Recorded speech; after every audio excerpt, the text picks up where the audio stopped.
하나님 말씀은 사도행전 11장 1절부터 30절 말씀까지 함께 합독하겠습니다. 1절입니다.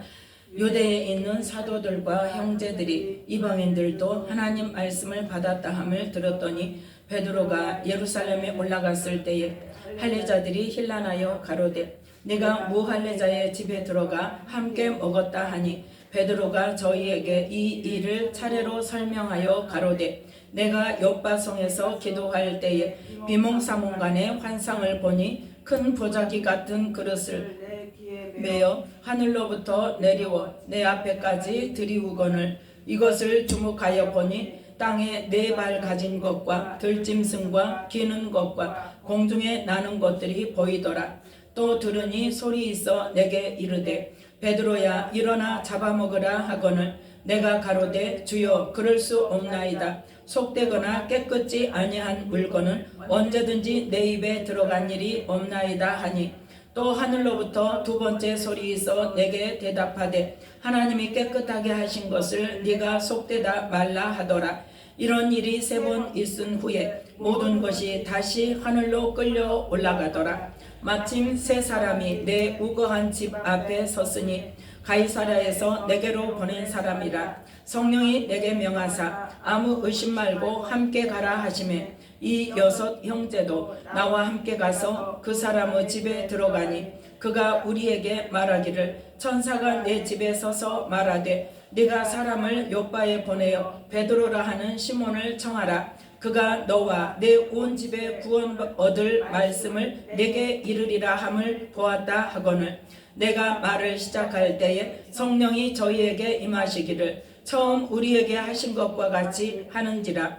내가 주의 말씀에 요한은 물로 세례를 주었으나 너희는 성령으로 세례 받으리라 하신 것이 생각났노라. 그런즉 하나님이 우리가 주 예수 그리스도를 믿을 때에 주신 것과 같은 선물을 저희에게도 주셨으니 내가 누구간데 하나님을 맡겠느냐 하더라.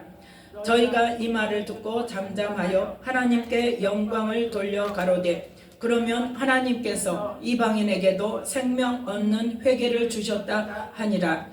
때에 스데반의 일로 일어난 환난을 인하여 흩어진 자들이 베니게와 구브로와 안디옥까지 이르러 도를 유대인에게만 전하는데 그 중에 구브로와 구레네 몇 사람이 안디옥에 이르러 헬라인에게도 말하여 주 예수를 전파하니 주의 손이 그들과 함께 하심에 수다한 사람이 믿고 주께 돌아오더라.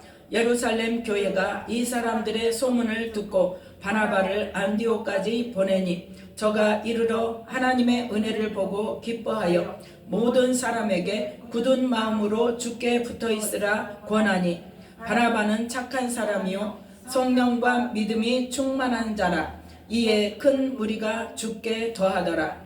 바나바가 사울을 찾으러 다소에 가서 만나매 안디옥에 데리고 와서 둘이 교회에 1년간 모여있어 큰 무리를 가르쳤고 제자들이 안디옥에서 비로소 그리스도인이라 일컬음을 받게 되었더라.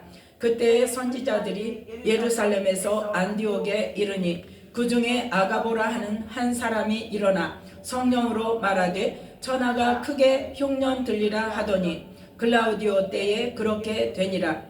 제자들이 각각 그 힘대로 유대에 사는 형제들에게 부조를 보내기로 작정하고 이를 실행하여 바나바와 사울의 손으로 장로들에게 보내니라. 아멘. 말씀에 은혜가 있으시기 바랍니다. 오늘 말씀은 사도행전 11장 말씀을 통하여서 안디옥에 파송된 바나바라는 말씀의 제목으로 이 바나바라는 제자가 안디옥 지역에, 즉 어떤 지역에 유대가 아닌 다른 지역에 그 지역에 사는 모든 사람에게 복음을 전하는 공식적인 사역자로 파송을 받은 사건입니다. 그 사건을 둘러싸고 어떤 것들로부터 시작되었고 어떻게 그게 영향력을 끼치게 되었는지를 말씀을 통하여 함께 은혜를 나누고자 합니다. 자, 하나님께서는 언제나 법과 질서 안에서 일하십니다. 법과 질서 무시하고 하나님이 나한테 이렇게 말씀하셨으니까 질서고 뭐고 법이고 뭐고 난 필요 없어. 하나님이 하라고 하셨으니까 무조건 할 거야. 이게 아니란 말이에요. 네. 하나님은 언제나 뭐 안에서? 질서 안에서 질서대로 행하도록 말씀하십니다. 그러니까 하나님께서 어떤 사명을 주셨다고 할지라도 항상 하나님은 어떻게 진행하신다? 기다려야 돼요. 우리는 기다려야 돼요. 하나님께서 자연스럽게 질서를 통해서 일하실 때까지 우리는 기다려야 되는데 문제가 뭐예요? 조급함이에요. 기다리지 못하는 거예요. 지금 사울이 주님을 만나고 주님께로도 사명을 받았습니까? 안 받았습니까? 받았습니다. 사울이 사명을 받았어요. 지금 여기에 중점적인 사건이 뭐예요? 물론 바나바가 안디옥에 파송된 것이 중점적인 사건입니다. 중점적인 사건인데 그로 인해서 어떠한 일들이 파생되었는가? 하나님은 어떤 일을 하기 위해서 바나바를 안디옥으로 파송시켰는가를 그걸 보는 거예요. 바나바를 통해서 누가 지금 이제 나왔어요? 사울이 나왔어요. 어디에서? 다소에서부터 이제는 어디로? 고향인 다소에서 10년을 지금 살았습니다. 10년을 살았는데 하나님이 주신 사명이 뭐였다? 이방인을 전도하는 것. 이방인을 전도하는 대표자로 하나님께서는 가장 먼저 사명을 주셨어요. 그런데 지금 하고 있습니까? 아직 못하고 있어요. 물론 자기가 사는 지역에서는 하고 있겠죠. 그렇지만 전체적인 이방인들을 향해서 지금 전도 여행이 시작됐습니까? 안 됐어요. 네. 무엇으로부터 시작됐어요? 바나바가 안디옥으로 끌어내는 것에서부터 시작이 됐습니다. 그 바나바를 믿지 않는 이방인들에게 파송시키기 위해서 하나님은 무슨 일을 하셨어요? 베드로에게 환상을 보여주지 않고 성령님이 말하시는 것만 갖고는 베드로가 할 것 같아요? 안 할 것 같아요? 안 할 것 같아요. 그래서 우리는 하나님 앞에 철두철미한 사람일수록 어때야 돼요? 하나님의 음성을 잘 분별하고 하나님의 뜻과 말씀을 통해서 하나님께서 어떤 일을 할 수 있겠다는 그러한 가능성을 우리는 열어놔야 돼요. 문제는 뭐예요? 아닙니다 하고 하나님이 말씀하신 것에도 우리가 부정하고 내가 생각하는 것만 절대적으로 고집하고 붙들고 있는 것이 문제란 말이에요. 제가 요 처음에 주님 만나기 전도 아니고 믿음이 뭔 줄 아느냐 그 질문을 받기 이전에 나는 하나님에 대해서 어떤 생각을 갖고 있었냐면 하나님 안다고 생각했죠. 하나님 안다고 생각했고 하나님이 동쪽이다 오른쪽 길이다 첫 번째 길이다 그러면 끝까지 이 오른쪽의 첫 번째 길로 가는 것인 줄 알았어요. 그런데 믿음이 뭔 줄 아느냐는 그 은혜를 깨닫고 나서 하나님께서 일하시는 것들을 보면서 뭘 통해서? 성경을 통해서 하나님이 어떻게 일하시는가 그게 이제 보여지기 시작하면서 뭐가 깨달아졌냐? 하나님은 오른쪽으로 가라 했다가 두 걸음 갔는데 다시 왼쪽으로 가라 다시 뒤돌아라 머물러 서 있어라 시시때때로 하실 수 있다는 거예요. 하실 수 있는 게 아니라 하신다는 거예요. 저는 예전에는 그냥 오른쪽으로 가라면 죽어도 오른쪽으로 가서 쉬지 않고 달려가서 오른쪽에 끝까지 가는 걸로 생각했다니까. 왜요? 하나님은 변함이 없으신 분이니까 한번 말씀하셨으면 끝까지 그걸 이루시는데 그런데 하나님의 은혜를 깨닫고 나니까 정말 하나님께서 열어주시는 대로 하나님을 알아가다 보니까 하나님은 순간순간에 따라서 필요하신 대로 어떤 일이 필요할 때 갑자기 머물러 서라 하실 수도 있고 어떤 일이 필요할 때 뒤로 돌아서 갈 수도 있고 어떤 일이 필요할 때 달려가라고 하실 수도 있고 오른쪽으로 가라 했다가 왼쪽으로 꺾어라 하실 수도 있고 이러한 일들을 왜요? 우리의 사람들의 상황에 따라서 하나님의 뜻을 이루기 위해서 그런 일들이 필요하다는 거예요. 하나님께서 이랬다 저랬다가 아니라 우리의 사람의 상황에 따라서 그 일을 하나님이 말씀하신 일을 이루시기 위해서는 그렇게 할 수밖에 없으시다는 거예요. 하나님은 누구를 통해서 일하세요? 사람을 통해서 일하세요. 그러면 그 사람이 뭘 통해서? 순종을 통해서 일하세요. 그 사람이 순종하지 않으면 어때요? 하나님은 그 사람이 순종할 때까지, 변화 받을 때까지 기다리실 수도 있지만, 아니면 다른 사람을 택하실 수도 있어요. 네. 어떤 사람 그러더라고요. 하나님 나 안 쓰시면 하나님 손해지. 천만의 말씀입니다. 있어요, 그런 사람이 많이. 네. 내가 이제까지 어떻게 왔는데, 지금 내가 어떻게 만들어졌는데 하나님이 나 안 쓰시면 하나님 손해지? 천만의 말씀이에요. 네. 얼마든지 하나님은 버려두실 수도 있고, 네. 그 생각이 깨질 때까지 기다리실 수도 있고, 그 생각을 깨뜨리기 위해서 고난 속에 들어가는 것을 그냥 보고 계실 수도 있단 말이에요. 네. 우리는 우리의 착각에서 벗어나야 돼요. 그런데 하나님께서는 지금 베드로를 너무나 잘 아세요. 베드로는 어떤 사람이에요? 주님 위해서 죽는다는 각오하는 사람이에요. 네. 내가 주를 위해서 죽겠습니다. 예수님 살아계실 때 그 고백을 했잖아요. 그 고백 위에 예수님께서 사명을 주신 거예요. 그래서 죽으시고 그 십자가에 달렸을 때 베드로가 어떻게 했어요? 부인했잖아요. 배신했잖아요. 그럼에도 불구하고 어때요? 그거는 뭐 때문에? 하나님께서 그렇게 나도 모르게 말이 나오게 하셨단 말이에요. 왜요? 베드로가 살아서 복음 전하는 우두머리로, 대장으로 서야 되니까. 그래서 그걸 보존해 주시고, 생명을 보존해 주시고, 그 다음에 어떻게 하셨어요? 그냥 버려두셨습니까? 자기 혼자 있습니까? 아니잖아요. 예수님이 부활하셔서 일부러 찾아오셔서 베드로를 붙드시고, 네가 날 사랑하느냐? 너 예전에 나를 위해 죽겠다고 그랬지? 너 그 고백 아직도 그대로냐? 그걸 물어보시는 거예요. 네. 네가 나를 사랑하느냐? 근데 베드로는 어때요? 그 마음이 있었는데도 자기가 배신을 했으니까 할 말이 없는 거예요. 그럼에도 불구하고 내 사랑하는 마음은 있어요. 그러니까 어때요? 주께서 하십니다. 주님 내 마음 아시잖아요. 그걸 몇 번을 고백하게 하세요? 3번을 고백하게 하세요. 그러니까 주님 위해서 죽고 나는 주님 위해서 절대적이고 이 이스라엘 백성들을 구원의 길로 인도하기 위해서 얼마나 목숨을 걸고 지금 죽는 것을 각오하고 지금 달려가고 있는데, 지금 현재 어쨌다 이방인에게는 전혀 마음이 없단 말이에요. 그래서 실제로 이 베드로에게 환상까지 보여주지 않으면 하나님께서 하신 일이라는 것을 자기가 생각으로 의지로 결정할 수 없도록 꿈에, 아니 환상으로, 기도할 때 환상으로 하나님께서 일방적으로 보여주시고 하나님께서 일방적으로 말씀하시고, 내가 깨끗하게 했다. 너 속되다 하지 말아라. 네가 생각할 때는 율법에 근거해서, 네 생각은 어디에 근거했다? 율법에 근거해서. 그래서 정한 음식, 부정한 음식, 너 지금 그걸로 판가름하는데 내가 깨끗하게 했다? 너 더럽다 하지 마. 속하다 하지 마. 내가 깨끗하게 했어. 그러니까 내가 먹으라면 너는 먹어도 돼. 그거예요. 그 환상을 보여주시니까 베드로가 마음이 동한 거예요. 바뀐 거예요.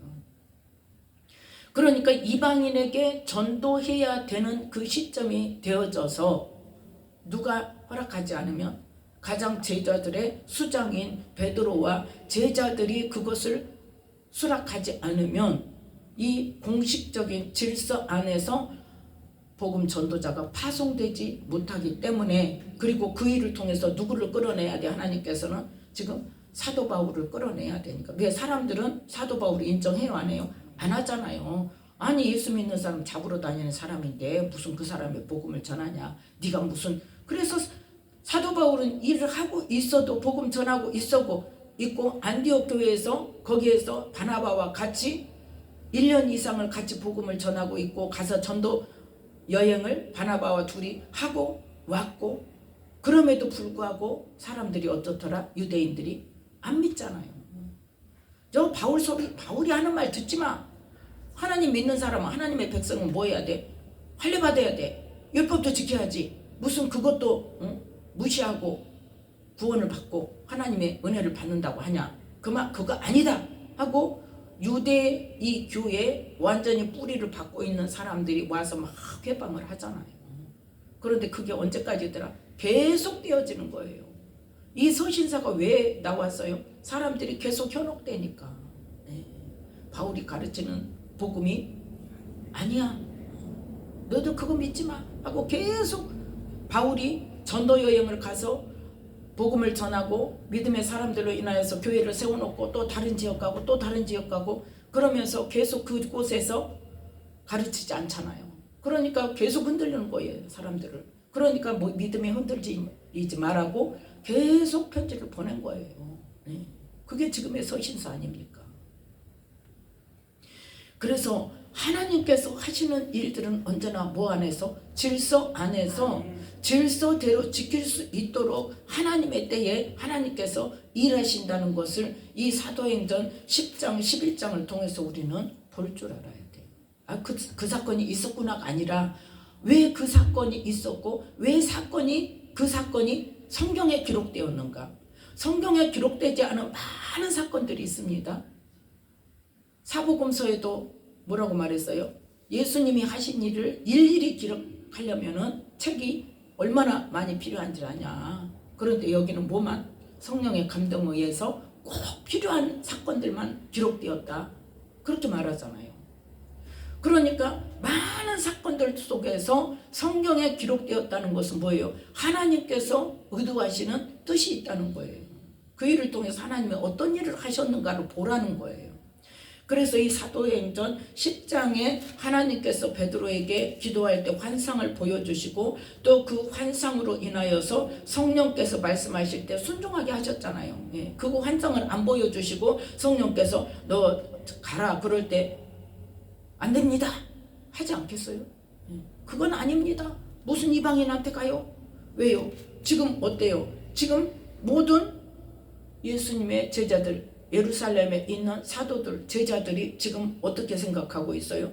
오늘 말씀 11장 2절, 3절에 보니까 어떻게 뭐라고 말해요? 베드로, 너 이리 와봐. 베드로가 이제 갔다가 이제 예루살렘으로 돌아갔어요. 그랬더니 어때요? 할례자들이 다 모여가지고 베드로 당신 이리 좀 와보시오. 당신이 무할례자 집에 가서 먹고 거기서 자고 거기서 있었다며? 지금 따지잖아요.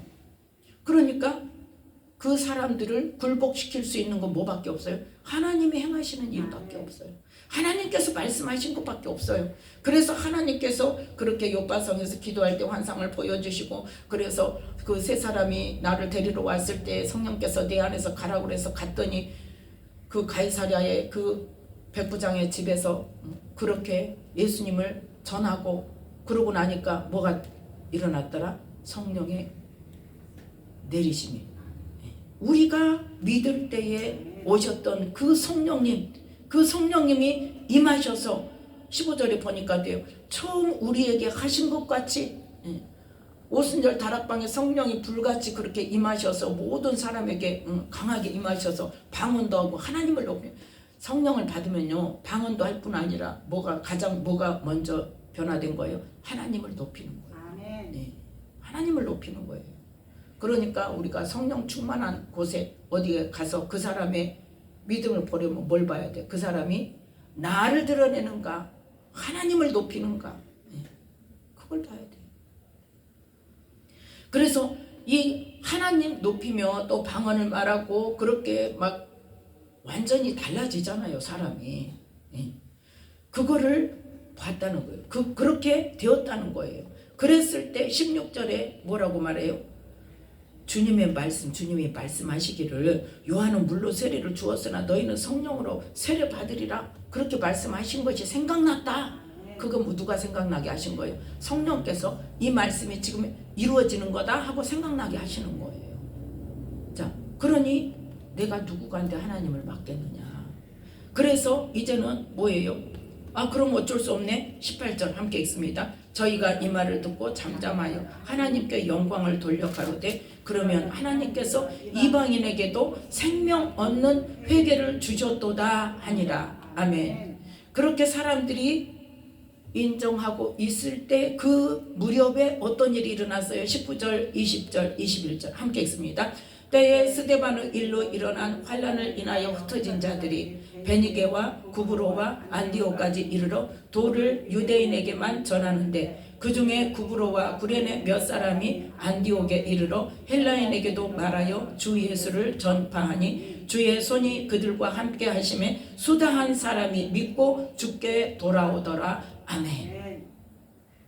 어떤 일로 인해서? 스데반의 일로 인해서 환란이 일어나니까 예루살렘에만 있던 이 예수 믿는 사람들이 어떻게 되었더라? 흩어졌더라. 다른 지역으로 핍박을 받지 않기 위해서 흩어져서 어디에 베니게와 구브로와 안디옥까지 이르러, 그러니까 북이스라엘에 살았던 유대인들이 사방에 흩어져 살고 있는 그 지역까지 가서 누구에게만? 유대인에게만 그 복음을 전했단 말이에요. 유대인에게만 복음을 전해야 되는 줄 알고 유대인에게만 복음을 전했는데, 그 구브로와 구레네 사람 몇 사람이 복음을 전해 듣고 그 사람이 어제 자기 주변에 있는 안디옥에 가서, 그 자기가 아는 안디옥에 가서 아는 사람 헬라인에게도 그 복음을 전하니까 그들이 믿고 예수님을 믿게 되었다, 이 소문이 이제 막 들려지기 시작한 거예요. 그러니까 어때요? 22절, 예루살렘 교회가 이 사람들의 소문을 듣고 바나바를 안디옥까지 보내니. 아멘. 그래서 이제는 사람들에게 듣고 그냥 여러 사람이 전하는 그 복음을 중구난방으로 듣는 게 아니라 이제는 뭐 하자? 바나바를 보내서 우리가 인정하는, 누가 인정하는? 사도들이 인정하는 바나바를 보내서 그 안디옥 지역에 복음을 공식적으로 전파하고 거기에서 말씀을 가르치고 그 사람들의 믿음이 정상적으로 자라게 하자 하고 결정을 해서 안디옥을 바나바로 보낸단 말이에요. 그러면 그 바나바가 어떤 사람인가? 자, 24절 말씀 함께 읽습니다. 바나바는 착한 사람이요 성령과 믿음이 충만한 자라, 이에 큰 무리가 죽게 더하더라. 아멘. 기본적으로 뭐 했다? 착한 사람이요. 빛의 열매는, 그 다음에 빛의 열매는 모든 착함과 의로움과 진실함에 있다 그랬죠. 그러니까 빛을 받은 사람은, 예수님으로 인하여 새 생명을 얻은 사람은 첫 번째 뭐 해야 돼? 착해야 돼요. 두 번째 뭐 해야 돼? 의로워야 돼요. 세 번째 뭐 해야 돼요? 진실해야 돼요. 네. 여기서 벗어나면 하나님의 사람이라고 말할 수가, 그건 다음에는 알아서 하나님께서 결정하실 일이고, 어쨌든 간에 우리는 어때요? 내가 아는 한도 내에서라도 착함과 의로움과 진실함에 다다르려고, 그런 사람이 되려고 적어도 내가 내 자신을 쳐서 말씀에 복종시키고, 그러한 사람이 되기 위해서 힘쓰고 애써야 된단 말이에요. 나의 본성대로, 나의 지금까지 살아왔던 그 성품, 그 인격, 그 말, 그 행동으로 그대로 예수 믿는 사람이 그대로 간다면 어때요? 사람들로부터 손가락질 받죠. 소금이 그 맛을 잃으면 버려져요. 그래서 가지는 뭐 해야 돼? 포도나무 가지는 열매 맺어야 돼요. 그 빛의 열매를 맺어야 돼요. 첫 번째 빛의 열매를 맺어야 돼요. 그 다음에 성령의 열매를 맺어야 돼요. 그 열매가 사람 많아지는 거 아니라니까요. 그 열매는 뭐예요? 성령의 열매, 빛의 열매, 생명의 열매. 그러한 열매를 그 가지에서 맺어야 된단 말이에요. 그 가지가 열매를 맺지 못하면 어쩐다? 어떻게 돼요? 열매를 맺지 못하면 잘라지죠. 그래서 사람들에게 밟힌단 말이에요. 자, 그래서 이 바나바는 첫 번째 착한 사람이요 성령과 믿음이 충만한 자라고 그랬는데, 성경에 나와 있는 바나바에 관한 이야기를 우리가 보자는 거죠. 자, 사도행전 4장에 가장 처음 바나바에 대해서 나와 있습니다. 갑자기 뜬금없이 나왔어요. 거기는. 자, 사도행전 4장 36절 37절 함께 읽습니다. 구브로에서 난 레위족인이 있으니 이름은 요셉이라, 사도들이 일컬어 바나바, 번역하면 권위자라 하니, 그가 밭이 있음에 팔아 값을 가지고 사도들의 발 앞에 두니라. 아멘. 이때가 언제예요? 마가 다락방에 성령이 임하셔서 성령으로 충만해져서 베드로가 막 복음을 전하기 시작하고, 그때 막 한 번 설교할 때 막 3,000명씩 그렇게 돌아오고, 그래서 믿는 무리가 한 마음과 한 뜻이 되어서 지금 뭐예요? 말씀대로 모든 물건을 서로 통용하고 제 재물을 조금이라도 제 것이라 하는 자가 없고, 그러한 하나님의 은혜 안에 충만한 그러한 믿는 자들의 삶이 공동체가 시작됐다는 거예요. 그 시절부터 누가 있었다? 바나바가 있었는데 정말 이 바나바는 누구다? 레위인이란 말이야. 레위 지파 사람이라는 거예요. 레위 지파 사람이면 적어도 뭐가 있을까요? 율법에 대한 기본 지식이 있습니다. 네.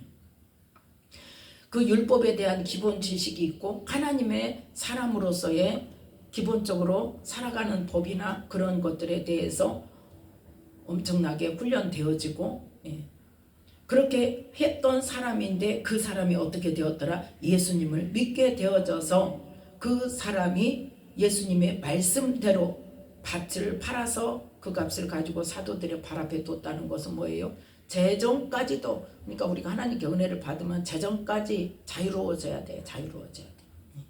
그래서 값을 가지고 사도들의 발 앞에 두어서 그 공동체 생활에 온전히 함께 동참하면서 하나님의 그 사랑을 전하고 그 하나님의 말씀대로 살아가는 사람이라는 거예요. 자, 그러면 이 바나바가 또 어떤 일을 했는가? 사도행전 9장 26절 27절입니다. 성경에 나와 있는 바나바에 대한 이야기만 하는 겁니다. 사도행전 9장 26절 27절 사울이 예루살렘에 가서 제자들을 사귀고자 하나 다 두려워하여 그의 제자됨을 믿지 아니하니 바나바가 데리고 사도들에게 가서 그가 길에서 어떻게 주를 본 것과 주께서 그에게 말씀하신 일과 다메섹에서 그가 어떻게 예수의 이름으로 담대히 말하던 것을 말하니라. 아멘. 지금 사울이 그 주님을 만나고 전도를 가다가 어디로 갔어요? 광야로 가서 3년을 아라비아에 가서 3년을 지내다가 다시 돌아왔습니다. 다시 다메섹에 돌아와서 또 복음을 전했더니 사람들이 어쩌더라? 죽이고자 하더라는 거죠. 죽이고자. 그래서 유대인들이 사울을 죽이려고 하니까 어때요? 그 다음에 밤에 광주리에 사울을 담아서 성에서 달아내려서 사울이 어디로 갔어요? 아, 내가 누구에게? 아, 내가 사도들에게 인정을 받아야 되겠구나 하고 예루살렘에 가서 제자들에게 지금 내가 원래는 예수 믿는 사람 당신들을 잡아오러 다니는 사람인데 내가 주님을 만나가지고 이렇게 복음 전하는 사람이 됐습니다 하고 말을 하려고 하는데 믿어요 안 믿어요? 제자들이 안 믿어요. 다 그래갖고 피해 안 만나줘요. 그랬을 때 누구는 만났더라? 바나바는 그 말을 믿고 자기가 사도들에게 연결을 시켜주려고 사도들에게 가서 말했는데 이 나중에 그 빌립보서인가요? 갈라디아에서인가요? 거기에 보면은 뭐라고 말하냐? 그때 누구를 만났다? 야고보밖에 못 만났다는 거예요. 야고보밖에. 그때 그러니까 누가 데리고 왔다는? 바나바가 데리고 제자들에게 갔는데 누구밖에 없었더라? 야고보밖에 없었더라는 거예요. 그러니까 이 바나바는 어때요? 성령께서 감동을 주셨겠죠. 그리고 그 예수님을 만났다는 것에 대해서 전적으로 지금 사울의 말을 믿는다는 거예요. 그러니까 어떤 사람이요? 지금 오늘 본문에 보니까 어떤 사람이다. 첫 번째 착한 사람이요. 그 다음에 뭐가? 성령과 믿음이 충만한 사람이다. 성령으로 충만하고 기본으로 착하니까 사도 바울이 예수님 믿는 사람을 잡으러 다니는 사람인데 이제는 복음을 전하는 사람이라는 소문을 들었을까요? 안 들었을까요? 들었죠. 그래서 이 사울에 관한 기도를 했을까요? 안 했을까요? 이건 제 생각입니다. 그래서 성령으로부터 확실한 말씀을 듣고 왜? 성령이 충만한 사람이니까 하나님께 안 물어봤겠어요? 그건 내 생각입니다. 그런데 어쨌든 바나바가 사울을 인정하고 그 믿음에 대해서 인정을 하고 사도들에게도 소개를 했는데 오늘 말씀에 안디옥 지역에 베드로를 통해서 사도들을 통해서 지금 뭘 했다? 공식 파송을 받고 나서 안디옥을 가더니 보세요. 이 바나바가 사울이 어디 있는 줄 알고 다소에 있는 줄 알고 다소에 가서 사울을 데려온단 말이에요. 그러면 뭐예요? 바나바가 사울을 인정한다는 거죠. 복음을 잘 전할 수 있는 사람이라는 것을 인정한다는 거예요. 그래서 안디옥에 바나바가 혼자 가서 23절 자 함께 읽습니다. 23절 저가 이르러 하나님의 은혜를 보고 기뻐하여 모든 사람에게 굳은 마음으로 주께 붙어 있으라 권하니 아멘. 이미 예수 믿는 사람들, 예수 믿는 사람들을 보고 굳은 마음으로 주께 붙어 있어라 그랬더니 사람들이 다 어때요? 이제 주님께 열심히 붙어 있겠다. 그럴 때 자기 혼자보다는 누가 있는 게 좋겠다는 생각이 들었을까요? 사울이 함께 복음을 전하는 것이 좋겠다는 생각이 들어서 자기를 돕는 자로 사울을 데려온단 말이에요. 그래서 이 안디옥에서 공식적인 뭐가 시작돼요? 조력자로서의 복음 전하는 사역이 시작되는 거예요. 누가? 사울이. 그걸 누가 인정해줬다? 바나바가 인정해줬다. 그래서 계속 바나바가 같이 데리고 다니는데 보세요. 바나바가 착한 사람이라는 게 또 어디서 드러나요? 또 성령으로 충만한 사람이라는 게. 사도 바울은 주님을 만나고 가서 아라비아 광야에 가서 주님을 알게 되고 3년을 독대를 하고 그 다음에 또 어디에 가서 다소에 가서 10년을 살면서 기도 안 했겠습니까? 거기에서 어느 정도 다듬어졌다 할지라도 어때요? 아직 성품이 덜 다듬어졌어요. 그 욱하는 성격, 막 그 과격하고 공격적이고 과격하고 이 성격이 아직 덜 다듬어져서 지금 오늘 말씀에 보면 바나바와 사울이 유대에 갔다가 오늘 말씀이 아닌가? 요한을 데리고 와요.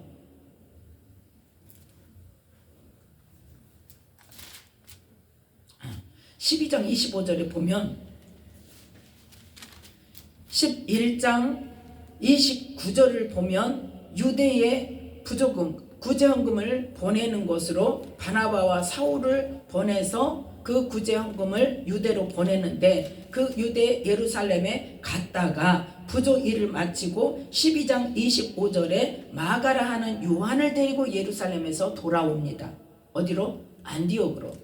그래서 전도 여행을 1차 또 갑니다. 그래가지고 어쨌다? 마가 요한이 배반을 했어요. 자기 곳으로 가버렸어요.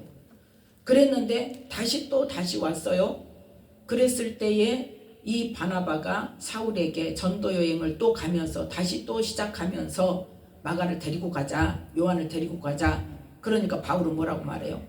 안 된다. 한 번 배반했는데 뭘 또 데리고 가냐? 그러니까 뭐예요 지금? 아직 안 죽었어. 그래서 그걸 용서하지 못하는 거죠. 한마디로 말해서. 한 번 배반했는데 또 배반하지 말라는 법이 있냐? 아, 배반할 때 하더라도 데리고 가면 좋잖아요. 근데 바나바는 어때요? 끝까지 한 번 갔다가 다시 돌아왔다는 것은 뭐예요? 마음에 회개를 하고 다시 하나님 일을 하겠다고 지금 일하러 나선 사람이기 때문에 그래 나랑 가자. 그래서 바나바와 사울이 갈라지게 된 거예요. 그래서 바울은 신라와 누구예요? 아유 이름이 얼른 생각 안 나. 아무튼 신라를 데리고 가고 바나바는 마가라 하는 요한을 데리고 가고 그렇게 해서 갈라지게 되었다는 거예요. 그러니까 바나바가 얼마나 마음이 착한 사람이고 아직은 그때까지만 해도 사울은 어떤 사람이다? 아직은 덜 다듬어졌어요. 버릴 것을 덜 버렸어. 아직도 성품이 남아있어. 그래서 바울이 뭐라고 고백을 합니까? 내 속의 생각과 내가 하는 것과 다르다. 이걸 어떻게 할 것인가? 그 고백을 하잖아요. 그 고백을 뭐로 써서? 글로 써서 편지로 보내잖아요. 내가 아직도 이런 사람이다. 그러니까 어째라 나의 허물이 있더라도 용서해달라야 그러는 뜻이죠. 나 아직도 안 된 사람이야. 아직도 이렇게 덜 고치고 있어. 아직도 이렇게 못하고 있어. 하나님께서 원하시는 대로 예수님께서 말씀하신 대로 사랑으로 품어주고 용서하고 이런 일을 아직도 못하고 있어. 그거를 고백하잖아요. 그러니까 우리는 어떤 과정이에요? 그 과정이에요. 뭘 고치는 과정? 우리가 빛의 열매를 맺을 수 있고 성령의 열매를 맺을 수 있고 생명의 열매를 맺을 수 있고 하나님의 자녀로서 예수님께서 우리에게 주신 새 계명, 예수님께서 우리를 사랑한 것까지 우리도 서로 사랑하는 그 사랑의 열매를 맺기까지 우리는 지금 과정 중에 있어. 과정 중에. 그러한 열매를 맺어야 된단 말이에요. 열매는 그러한 열매를 맺어야 돼요. 옆으로 잠깐 갔지만 어쨌든 이 바나바가 누구를 불러? 사울을 다소까지 가서 사람 보내서 오라는 게 아니라 자기가 사울을 찾으러 다소에 가서, 그러니까 어느 집에 사는지를 모르니까 가서 막 찾으러 다니다가 다소에서 만나가지고 안디옥에 데리고 와서 지금 얼마 동안 1년간 있었단 말이에요. 1년간. 자, 26절 함께 읽습니다. 만남에 안디옥에 데리고 와서 둘이 교회에 1년간 모여 있어 큰 무리를 가르쳤고 제자들이 안디옥에서 비로소 그리스도인이라 일컬음을 받게 되었더라. 아멘. 이제 뭐 했다는 거예요? 그 둘이서 1년 동안 안디옥에 있는 성도들을 교육시키고 계속 전도하면서 교육시키고 했더니 그 안디옥에 있는 믿는 사람들이 누구답게 됐다? 예수 믿는 자답게 되었다는 거예요. 생활이 변화되었다는 거예요. 그래서 그리스도인이라 일컬음을 받는다는 것은 뭐예요? 말씀에 어떤 사람이 하나님의 자녀라 일컬음을 받게 된다 그랬어요?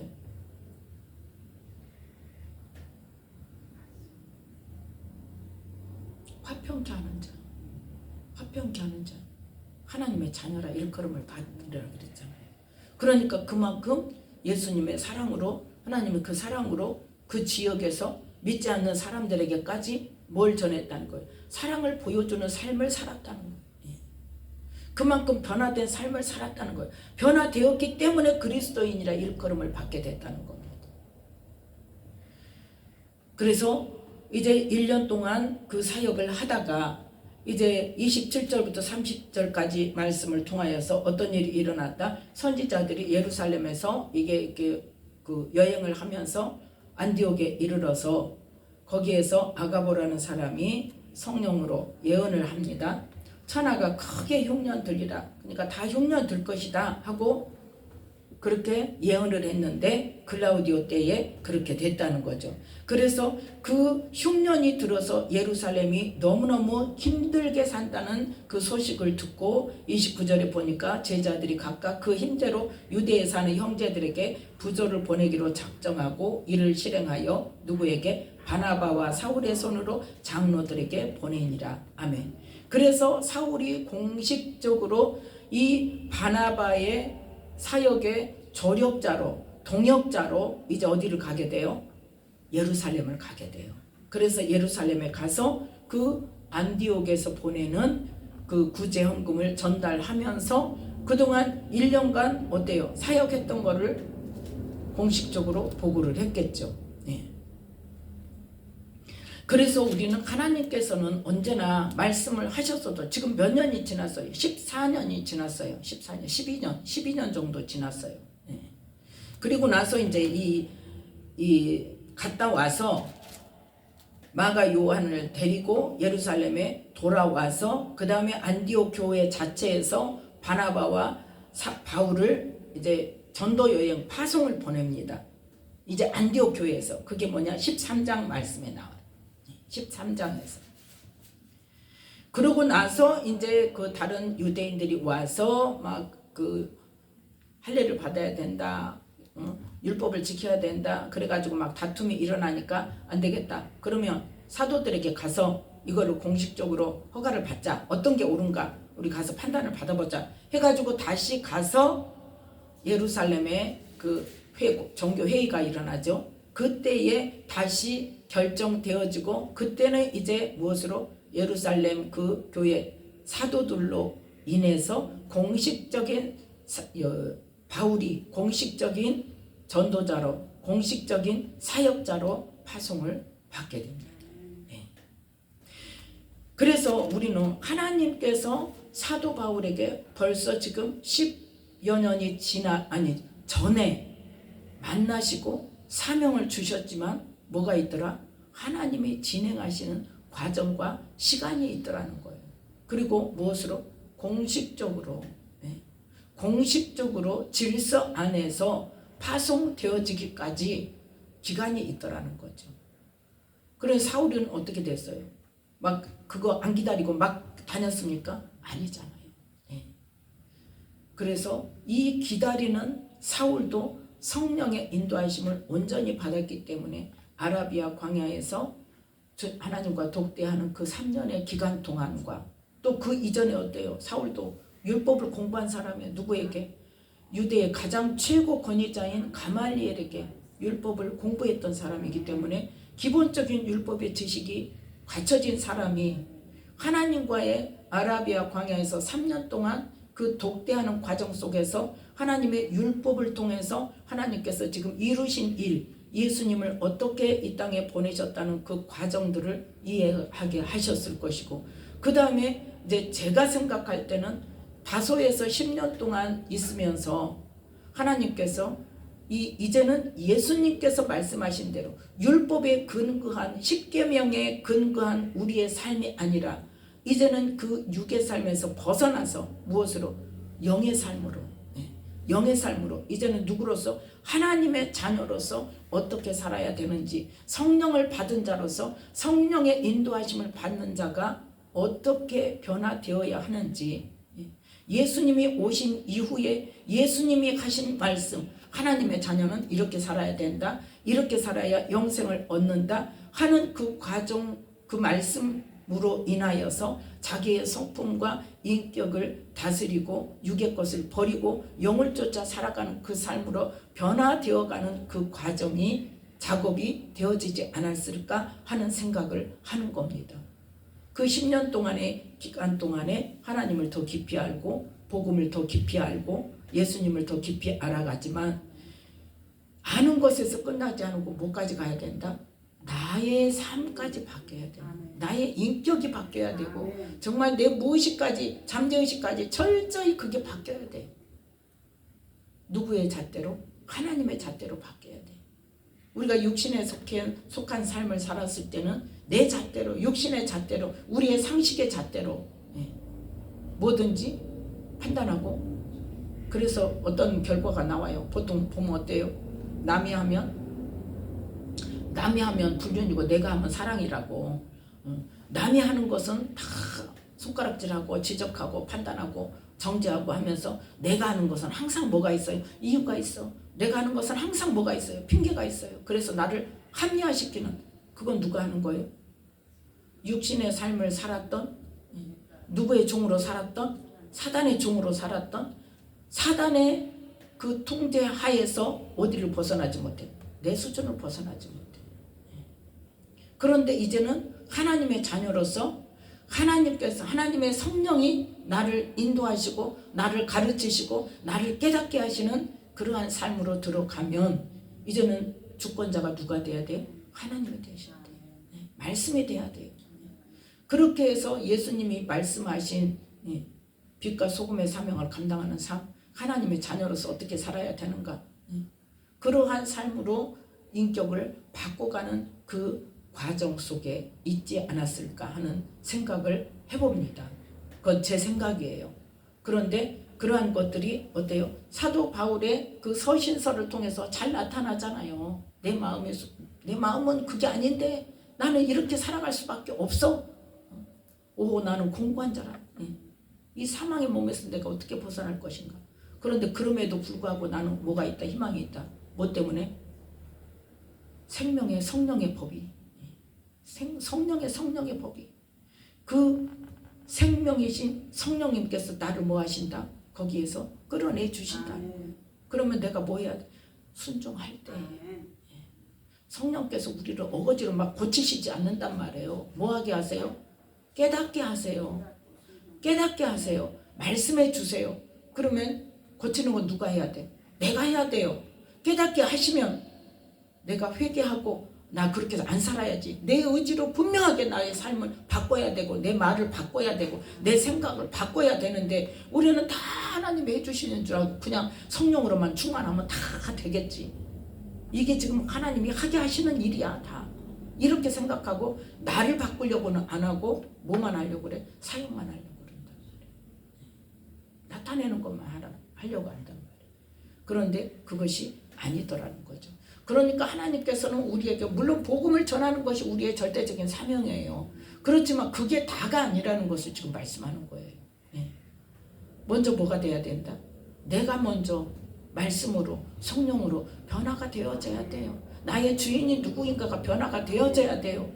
나만 위해서, 내 교회만 위해서, 내 주변의 사람, 내 가족만 위해서, 이게 아니란 말이에요.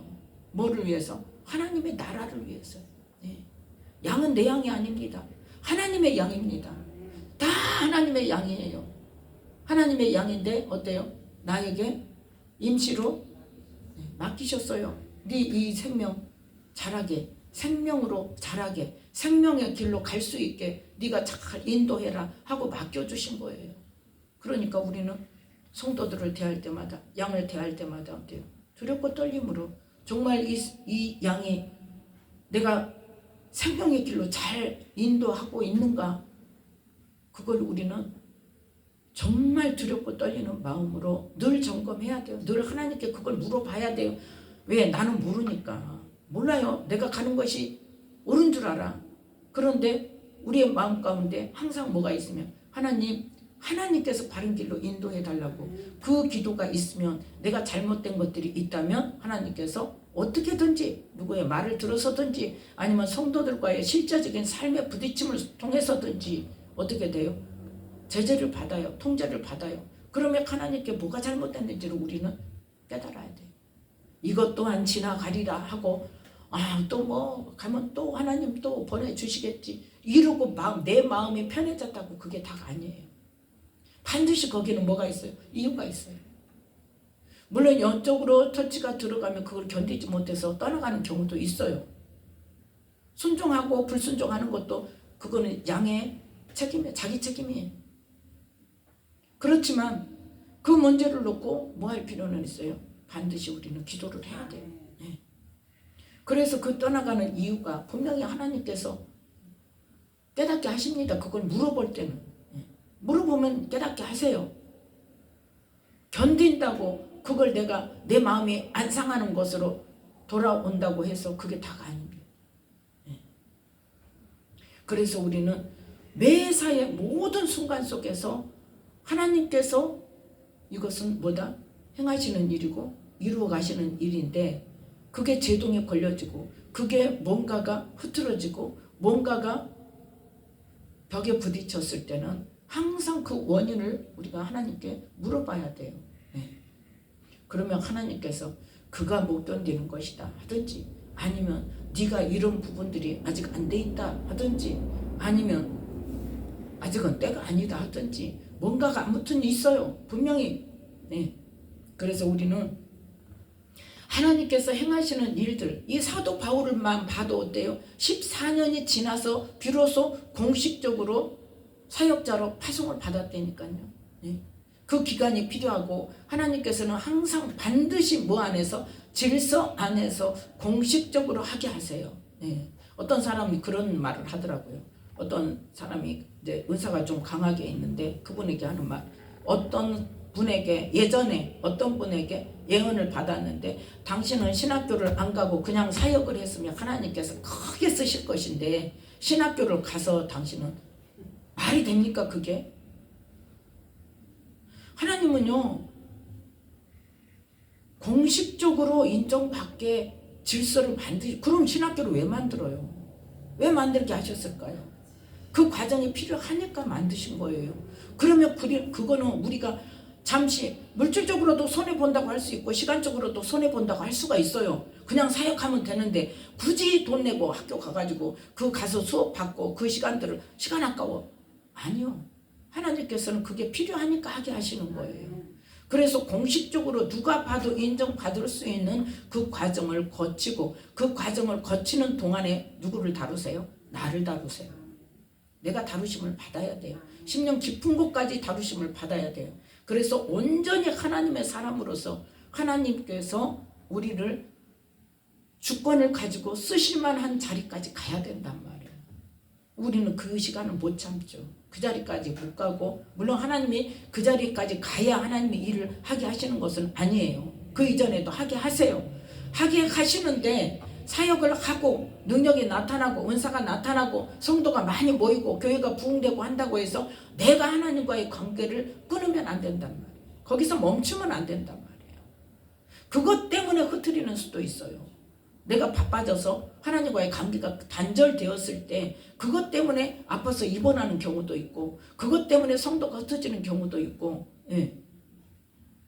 그랬을 때 거기에 순종해서 순응해서 하나님이 아픈 것을 질병을 치료해서 멈추기를 원하실 때는 병원에 가서 들어가서 입원해서 그때 주님과 독대하는 그걸 통해서 간증하는 사람도 있잖아요. 저도 들은 바예요. 간증으로 그걸 하더라고. 나는 네가 나와 있기를 원한다. 그래서 우리는 항상 하나님께서 물론 사명을 주셔서 하게 하십니다. 해야 됩니다. 열심으로 해야 됩니다. 죽도록 충성해야 됩니다. 그러나 그 속에서도 뭘 놓치면 안 된다는 거예요. 하나님과 내 관계, 내가 변화되어 가는 것, 하나님의 주권을 더 인정하는 더 깊이 있는 하나님과의 관계를 이루어 가는 것을 우리는 멈춰서는 안 된다는 것을 기억하시면서 하나님께서는 언제나 말씀하셨고 사명을 주셨고 우리를 인도하시지만 뭐 안에서 인도하신다? 질서 안에서, 법과 질서 안에서 인격적으로 하시는 분이라는 것을 우리는 항상 잊지 말아야 할 것입니다. 오늘 말씀 가운데서 바나바가 안디옥에 파송되어져서 사역을 공식적인 사역자로서 사역을 하게 되었는데 그거는 어떤 통로가 되었다? 사도 바울을 공식적인 사역자로 끌어내는 시작점으로 하나님께서는 사용하셨다는 것을 기억하시면서 뭐부터 시작되었더라? 조력자로부터 시작되었더라는 거죠. 네. 하나님이 하시는 일에는 언제나 뭐가 있다? 질서가 있고 하나님의 때가 있다는 것을 우리는 기억하면서 항상 우리는 하나님의 그 때를 놓치지 않도록 기도하는 저와 여러분이 되어져서 하나님께서 하고자 하시는 일을 하나님께서 하고자 하시는 때에 분명히 순종함으로 그 뜻을 이루는 저와 여러분이 되시기를 예수님의 이름으로 축복합니다. 기도하겠습니다.